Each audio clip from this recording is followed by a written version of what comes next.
So hi guys, it's Arun here at the Thames Festival Meetup 2009, and today is the second day of the meetup. It's September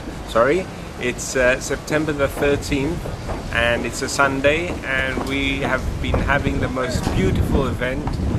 We met up at 12 o'clock.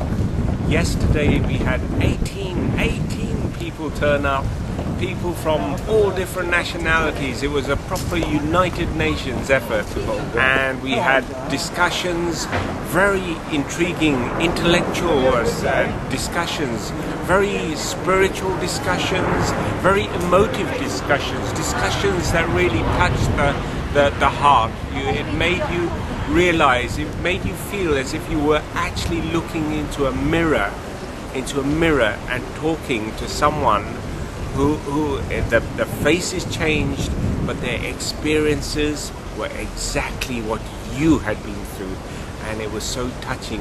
It was so touching inside.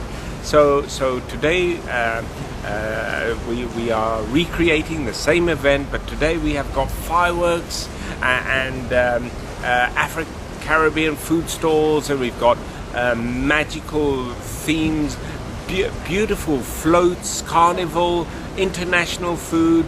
The people yesterday, it started at 12 o'clock, it ended at 6 o'clock in the morning for some of us. We were having the time of our lives. Every one of us said we loved the event, we loved being here. Maria and the other American colleague, they flew all the way from America just to be here. We've had 2 people come over from Norway. We've had people come over from all over the place, and it's just been absolutely amazing to see everyone. I feel so inspired that people have made this effort to come in. There's no mice among us, no cowards who are ashamed of their condition and want to hide. No, we're bold. We came out, and I was so impressed with what everyone had to say. It was a truly spiritual experience. Arun, how was the spirit? How were the people's spirit when they arrived, and compared to when they finally went home? Some were in a slightly somber mood when they arrived. Some were a bit nervous. Some were very overtly anxious. You could tell by the expression on their face. But as the day progressed and they loosened up, they started to confide in us and tell us what their nightmare life had been like, and all the details, the various aspects of what they've been through and how they coped and how we coped. We started to bond, and I could see those feelings of depression, of anxiety, of hopelessness just fade away, and I could actually see a sense of calmness, a sense of utter calmness in their voice, in their appearance. All this in the space of just one day yesterday, and today they are completely transformed. It's like they've been through some kind of magical healing experience. I don't know what other word to use. They have been through some kind of emotional healing. That's right. I agree with you. That's exactly what it's like. And you see, there were members who at times I could sense a drop of tear quell in the corner of their eye. Yes. as they recalled some experience they'd been through. And I turned round and panned round the group, and I could see that same quell, that eardrop in everyone else's eye. Yeah. It touched everyone's heart. And this process of sharing the emotions, sharing the burden, is what the whole thing is about. It has been truly healing, a really truly healing experience. And Arun, what age range did you notice amongst us? Well, I think the youngest is a girl who's 22 years old, and the eldest, I think, mid-50s, mid to late 50s. We have actually had one member in the past who has been late 80s. Can you imagine? She lived through the war and had all these medals from the war, and her experiences that she recounted were just quite phenomenal.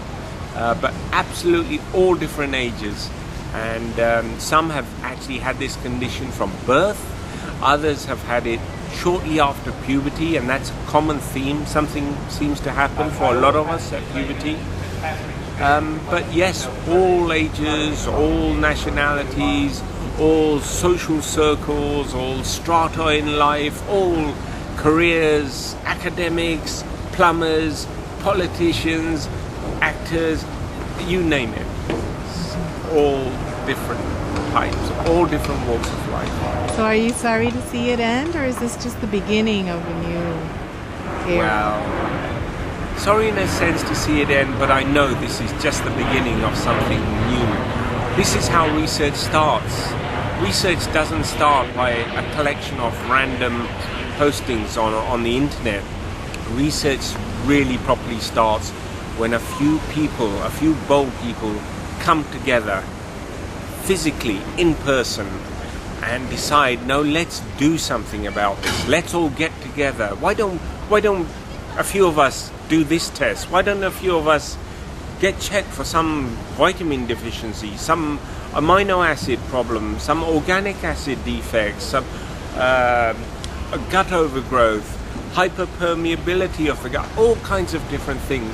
So this is how research starts, when a few of us actually get together and start thinking as a team. And what impact do you think this mentality, this research culture would have on the community? I think it'll empower the community, that they're actually doing something about their conditions. Whereas in the past, I could sense a certain feeling of helplessness. What do we do? Where do we go? No doctor wants to know, no scientist wants to know. Basically, a lot of the problem in the scientist angle is there is no money, there's no funding, there's no research, there's no formal programs for this sort of thing.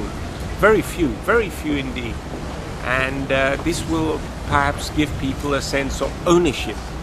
I am in control. I can order such and such tests and we can compare. That's right. Very good. It's going to be a good year ahead. It's going to be a good year ahead. And if looking back at last year, we have progressed tremendously, haven't we? I think we were going a long way. Yes. I think we're moving from strength to strength. That's right. Thank you very much, Arun.